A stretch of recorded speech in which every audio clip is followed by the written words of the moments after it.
Eh ben, bonjour à tout le monde, nous revoilà dans une nouvelle vidéo sur le rechargement et surtout sur la pesée des poudres. Alors, comme vous le constatez, vous voyez que j'ai déménagé du garage pour venir m'installer dans le bureau où je me suis aménagé un petit endroit à moi. Voilà, alors, du coup, j'ai ramené un petit peu tout mon matériel, hein. On y retrouve quasiment tout ce qui me servait jusqu'à présent pour faire mes pesées de poudre. Alors, évidemment, on a la nouvelle balance de laboratoire, là, la Johan Lab que j'ai déjà présentée. On retrouve ma bonne vieille autoscale ici, qui marche super bien, je suis super content. Alors, c'est un peu paradoxal parce que voilà, disons que bon, là on retrouve aussi, alors je sais pas si il va falloir que je baisse la caméra pour qu'on voit. Voilà, donc on retrouve la Gem Pro ici. J'ai remis une doseuse de poudre volumétrique, une lime, alors de base, c'est vraiment le truc de base, un égraineur de base, enfin bref. Et du coup, de temps en temps, je me suis amusé. Hop, alors reviens ici toi. Voilà. Et je m'amuse des fois à faire différentes façons. Voilà. Alors, donc ma vieille autoscale. Alors c'est paradoxal parce que je me retrouve avec quand même des balances, une balance qui est une balance analytique de laboratoire super précise, vraiment géniale, et je ne peux pas m'empêcher de faire tourner ma vieille autoscale. En fait, on va dire qu'elle me sert comme une doseuse volumétrique à approcher la poudre que je vais finir après sur la balance de laboratoire. Alors vous allez me dire, ouais, tu ferais à la doseuse volumétrique et puis tu finirais sur la balance de laboratoire, ça serait largement suffisant, c'est vrai. Mais je peux pas m'empêcher de voir travailler cette vieille autoscale. Pour moi, enfin, ça m'éclate, quoi, voilà, quoi. Donc j'utilise mon autoscale pour approcher ma charge et puis elle va me délivrer donc une charge. Là, je vais faire des charges de 5,65 g pour du 338 la pour Magnum. Donc j'ai réglé ma balance autoscale pour me délivrer aux alentours de 5,64 g. Et après, donc, je vais finir de faire la charge sur la balance analytique. Alors, petite modif sur la balance analytique. Voilà, toujours le même principe. Alors, j'ai remplacé la vitre de dessus, là, la vitre qui est en verre, évidemment, qui est ici. J'ai posé là, dessous, pour la mettre en protection. Je l'ai remplacé par du plexiglas que j'ai acheté à Monsieur Bricolage, pour pas citer la marque, de 4 mm, que j'ai percé, un petit entonnoir que j'ai bidouillé, avec ici, donc on voit un petit tube de plastique, et donc lorsque je veux finir ma charge, je viens lancer mon petit grain de poudre par l'entonnoir, et ça tombe dans la coupelle, et c'est pas mal. On pourrait même aller plus loin, mettre un égraineur au-dessus, je sais pas, mais bon, ça va pas mal comme ça, donc pour l'instant c'est comme ça, c'est bien. Voilà. Alors, donc ça c'était pour la modif de la balance. Alors, un autre petit truc sur la balance. Donc ici, là, j'ai fait la première vidéo sur cette balance analytique. Donc j'avais un manuel d'utilisation qui était en chinois, donc c'était vraiment pas très pratique. J'ai reçu un manuel en anglais de la part du constructeur, sauf qu'il m'a envoyé le manuel d'utilisation en anglais de la même balance, mais a une calibration externe, c'est-à-dire avec des poids et talons. Et du coup, il manque deux trois bricoles au niveau de la calibration interne. Par contre, au niveau du mode de fonctionnement, vu que c'est les mêmes balances, la seule différence c'est la calibration interne et la calibration externe. Donc du coup, le manuel que j'ai reçu en anglais va très bien. Alors, ici on voit deux petits carrés ici. En fait, ce sont des menus dans lesquels on peut aller naviguer et pour modifier les paramètres de la balance. Alors, par exemple, au niveau de la sensibilité, alors, on a quatre niveaux d'utilisation de sensibilité de la balance. Donc on a un mode qui va s'apparenter à un mode vraiment très simple où la balance n'est pas dans des conditions géniales, donc sa précision sera bien mais pas top, voilà. Et jusqu'à, on peut régler le niveau de précision de la balance, c'est-à-dire sa sensibilité, jusqu'à un niveau laboratoire sous atmosphère contrôlée, c'est-à-dire salle blanche on va dire, et là on aura un niveau de précision maximum. Voilà. Ensuite, ici, on a un autre menu dans lequel ça va être la réponse, la rapidité de réponse de la balance. C'est-à-dire, lorsqu'on fait varier une charge, elle va mettre plus ou moins de temps à calculer le poids qu'on lui a rajouté. Donc ça aussi, c'est un paramètre qu'on peut modifier. Il y a d'autres paramètres qu'on peut modifier, comme je vous ai dit, pour faire les calibrations internes, les paramétrer. Là, depuis, alors ça fait maintenant, je ne sais plus 15 jours qu'elle est en permanence en train de tourner. Donc là, elle est à 326 recalibrations, hein, puisque je ne l'ai pas arrêté depuis. Donc ça me va très bien comme ça. Et donc voilà. Alors comment on fait? Bon, tout simple, hein, vous voyez, alors on rentre dans le menu en appuyant sur On, voilà. Ici, print pour accéder. Alors ça, je vais régler la sensibilité, vous allez voir. Hop, voilà. Alors, lorsqu'on a, je sais pas si on le verra bien sur la vidéo, ici, là, j'ai trois petites gouttes, voilà. Donc là, je suis dans le mode le plus basique, c'est-à-dire la précision la moins bonne, on va dire, voilà. Et donc je peux revenir, voilà. Donc lorsque, là je me mets dans ce mode là, c'est-à-dire avec 0, j'appelle ça des gouttes dans le petit carré là, voilà. Et donc là je suis à la position maximale, voilà. Ensuite, hop, je reviens, et voilà. Donc en fait, bon, je vais pas faire le descriptif du manuel d'utilisateur dans cette vidéo, c'est pas le but. Tout ce que je peux dire, c'est que bon, plus je m'intéresse à cette balance, plus je la trouve vraiment géniale. Pour le prix, sans rire, c'est vraiment pas mal du tout. Elle a plein de paramètres à régler et franchement, pour 300 € livré à la maison pour ce modèle-là, 230 pour les modèles avec calibration externe. Moi, je vous dis, vous embêtez pas, hein, prenez directement celle-là, elle est vraiment géniale. La calibration, vous appuyez up sur cal, elle fait le travail tout seul et franchement, ça va très bien. Donc voilà. Alors, au niveau stabilité, donc ça fait ouais, 15 jours, je sais plus, il faudrait que je regarde les dates, mais ça fait une quinzaine de jours qu'elle tourne, donc en permanence. Hein, et donc vous voyez, bon bah voilà, 2,214, c'est le poids de ma coupelle. Hein. Donc, hop, voilà, je repose le poids à vide hop, de ma coupelle. Et en laissant un peu se stabiliser, voilà, bon. Alors à savoir que c'est hyper sensible, hein. Regardez, je vais appuyer avec la main sur la table, voilà, regardez. La moindre variation de pression sur le support fait que, ben, voilà quoi, c'est sensible. Alors évidemment, ne posez pas les coudes sur le... Travaillez avec les mains en hauteur, évidemment, sinon vous allez tout faire... ça va pas marcher comme il faut. Voilà. Allez, bon, ben du coup, on est parti, on va faire 10 charges. 10 charges pour du 338 Capo à Magnum. Donc, j'ai réglé, alors je vais me remettre comme ceci, comme ça on verra tout bien. Voilà. Alors je ne vais pas travailler très vite, hein, c'est juste une vidéo de démo, donc et en plus j'ai la caméra, j'ai le pied de la caméra qui m'emmerde. Hop, voilà. Allez, et donc du coup, bah, parce que comme je dis, j'adore mon autoscale, je vais noter à chaque fois que je vais poser la charge, je vais la noter sur un papier, et puis voilà, quoi, on verra un petit peu ce que l'autoscale nous délivre. Allez, on est parti. Donc là, j'ai réglé pour 5,64 g aux alentours. Hein. Donc voilà. Allez, c'est parti mes mères.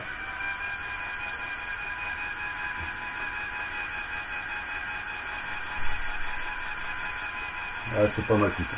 Moi je trouve que c'est sympa le petit coin que j'ai agencé. Déjà je travaille assis, c'est bien, par rapport au garage où je travaillais debout, c'est bon, c'est pas, ça va, je suis pas vieux, mais là c'est bien, je suis assis, je suis au chaud, c'est pas mal. Allez, hop, on va avec l'aiguille, nickel. C'est parti. Et comme d'habitude, l'avantage de faire comme ça, c'est que on travaille en temps masqué, on repose. Et on est reparti pour une échelle. Et ça permet, ah bah, on la vis, ça fait mieux.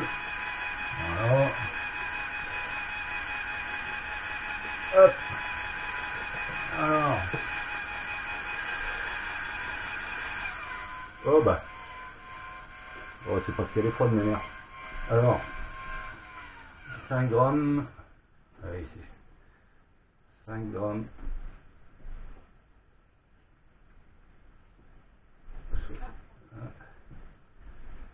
ok, allez, donc, on va dire que cette charge elle est bonne.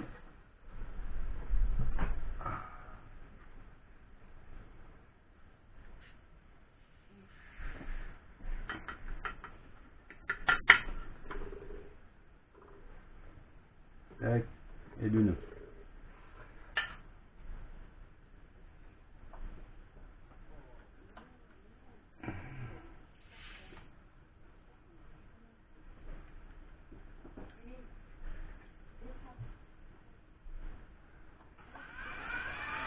Allez.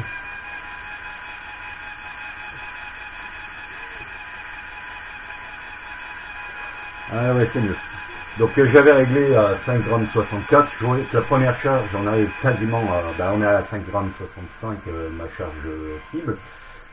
Donc on va dire que c'était le tour de chauffe. Ouais. Alors 5, 63, 77, ouais 80. Allez. Alors, moi je veux 5, 65. Alors, sur la porte, hop. 1 grain de poudre, 2 grains de poudre, 3 grains de poudre, 4 grains de poudre,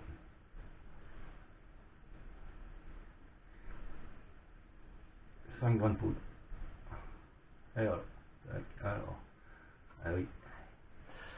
Voilà, 5 grammes 60, 651. Allez, c'est bon.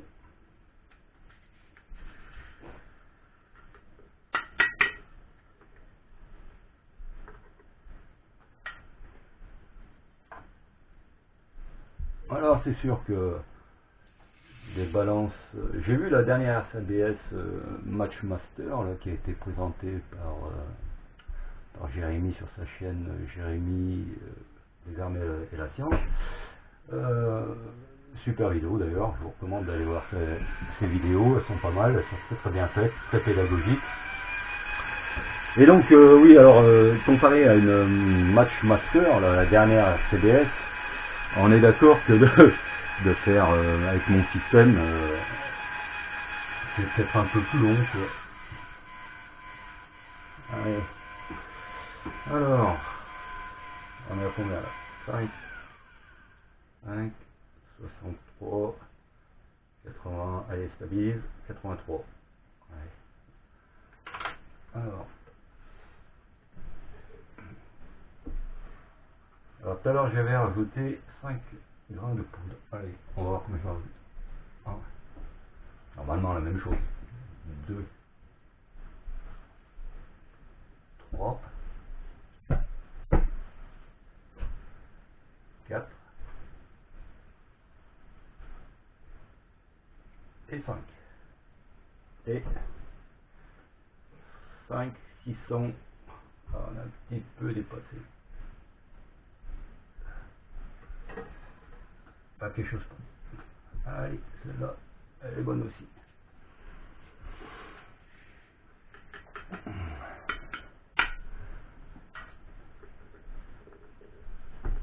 Voilà. Allez.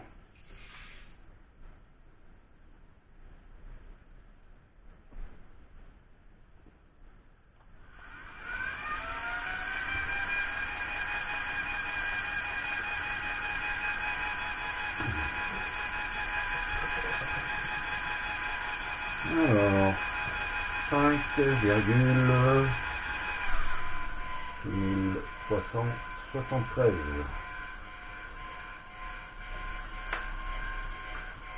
Donc, je vais préparer 5 petits grains de poudre, puisque... Alors, 1 grain de poudre, 2 grains de poudre, 3 grains de poudre, 4e grain de poudre, Et 5e grain de poudre.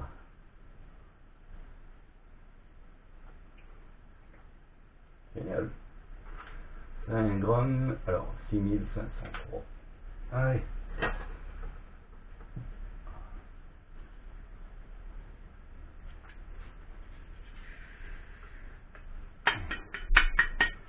Ouais, donc pour revenir à ce que je disais, je fais la conversation en même temps que je travaille, hein, parce que sinon ça va pas être marrant de regarder cette vidéo. Je disais, la Match Master, la dernière RTDS, là, elle a l'air d'être pas mal, hein, franchement. J'ai vu la vidéo de Jérémy, il y a quand même plein de choses à régler, de menus, etc. Alors il y a une autre chose aussi qui est pas mal, j'ai regardé, bah, c'est le prix. Hein. Et ben bon sang, à plus de 1000 balles la machine, à plus de 1000 balles la machine, ouh, intérêt de l'utiliser souvent celle-là. Alors 5000, 5 grammes 6385. Alors, je vais préparer mes 5 grains de poudre, 1 grain de poudre, 2 grains de poudre, 3 grains de poudre, 4 grains de poudre et 5 grains de poudre. Et on arrive à 5 grammes 65. Hop.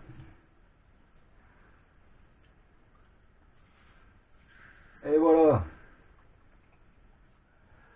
Bon bah écoutez, voilà, allez, je vais pas non plus, la vidéo ça fait déjà 17 minutes qu'elle a commencé.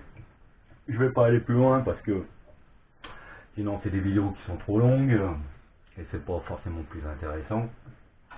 Donc voilà quoi. Alors bon bah, vous avez vu là j'ai fait 5 charges. Alors regardez, je sais pas, là on voit bien, voilà. Alors, cette vieille autoscale, elle est bonne ou elle est pas bonne? Hein? Voilà. Donc du coup, bah, c'est pour ça que ça m'éclate de faire fonctionner cette vieille machine. C'est vieux, ça est des années 80, complètement périmé le truc. Bah, vous avez vu un petit peu, après la première charge qu'elle m'a mis à 5,65 pile poil direct, bon, elle a dû me faire un petit coup de mou là. Mais sinon, regardez les 4 autres charges, bon, bah voilà. On rajoute 5 grains de poudre pour arriver à la charge que l'on veut sur la balance de laboratoire. Donc voilà. Bon, bah du coup, moi j'aime bien ce système. Alors je sais que celle-là, elle est top. Celle-là, elle est super top. Et du coup, ben, ça me permet de faire le système de la double pesée. Voilà. Donc, la balance qui approche la charge, voilà. Je finis sur celle-là et je sais qu'en rajoutant 5 grains de poudre, je suis à ma charge. Ça me permet de faire un super contrôle et un super contrôle qualité sur mes cartouches, enfin sur le chargement, enfin la dose de poudre de mes cartouches, ce qu'on appelle la double pesée. On a deux appareils qui pèsent la poudre. Inutile de dire qu'avec ce système-là, il serait étonnant, très très étonnant, qu'on puisse se tromper dans le pesage des poudres pour faire des cartouches de qualité. Voilà. Et bah c'est tout. Voilà, je vous laisse et je vous dis bah, à la prochaine vidéo.